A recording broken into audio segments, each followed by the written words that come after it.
Iya, kita akan masuk pada materi yang pertama, yaitu pengertian data dan informasi. Data merupakan kumpulan dari fakta atau keterangan yang berasal dari angka, simbol, kata, kalimat, dan lain-lain. Dalam ilmu komputer sendiri, data juga mempunyai pengertian yang cukup serupa dengan pengertian di atas. Yang berikut informasi. Informasi merupakan suatu sistem terstruktur yang berkaitan dengan informasi pada komputer tersebut. Yang kedua yaitu database. Database adalah koleksi data yang sistematis yang disimpan secara elektronik. Ini dapat berisi semua jenis data termasuk kata, angka, gambar, video, dan file. Kita masuk ke poin yang ketiga yaitu database manajemen sistem. Database manajemen sistem adalah software yang digunakan untuk mengolah, menyimpan, dan mengambil database. Software ini menyediakan antarmuka yang memungkinkan user membaca, membuat, menghapus, dan memperbaharui data. Poin yang keempat yaitu proses DBMS. Yang pertama ada defining. Defining mendefinisikan tipe data, struktur, dan batasan dari data yang disimpan dalam database. Yang kedua yaitu manipulating. Data manipulating mencakup berbagai fungsi untuk mendapatkan data yang dicari, termasuk operasi insert, update, dan delete, serta generasi report data. Dan yang ketiga yaitu sharing. Database sharing dapat diatur untuk dapat sharing multiple user dan program untuk mengakses database bersama-sama. Materi yang kelima adalah manfaat data. Terdapat 3, yaitu yang pertama redundansi, yaitu memastikan data dapat dipulihkan dengan cepat ketika terjadi masalah pada server utama. Yang kedua adalah isolation, mencegah tiap transaksi yang dijalankan secara paralel untuk mempengaruhi satu sama lain. Tiap hasil transaksi harus dihasilkan sebuah transaksi tersebut berjalan dengan sendiri, meskipun ada beberapa transaksi berbeda yang dijalankan bersamaan.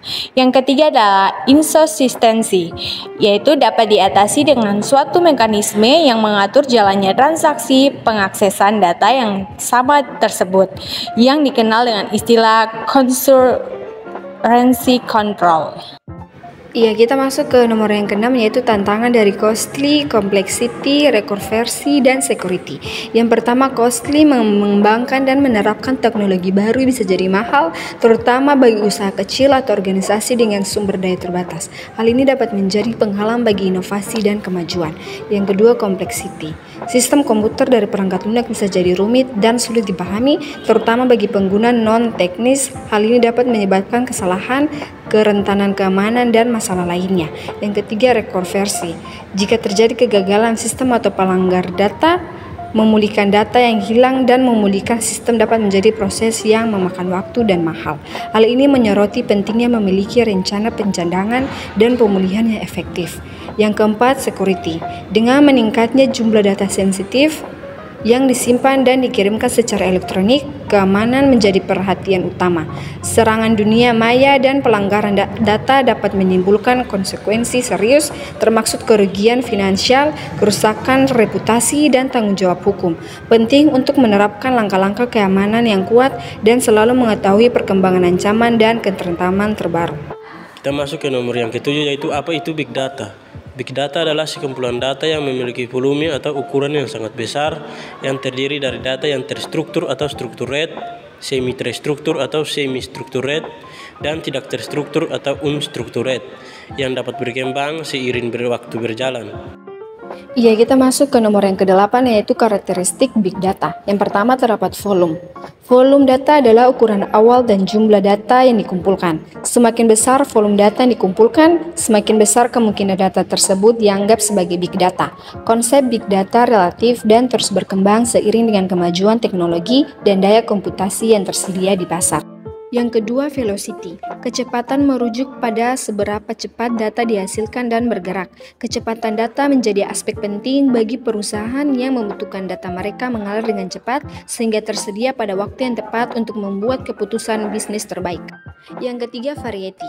Salah satu karakteristik utama dari Big Data adalah kemampuannya untuk menangkap semua hal yang berharga dalam ekosistem bisnis.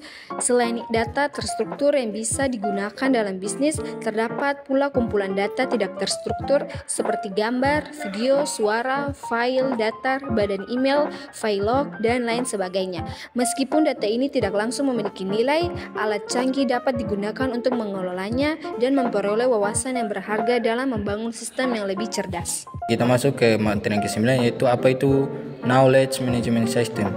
Knowledge Management System adalah salah satu jenis sistem TI yang menyimpan dan mengambil pengetahuan untuk meningkatkan pemahaman, kolaborasi, dan penyelarasan proses. Ya, kita masuk ke materi yang ke-10, yaitu siklus Knowledge Management System.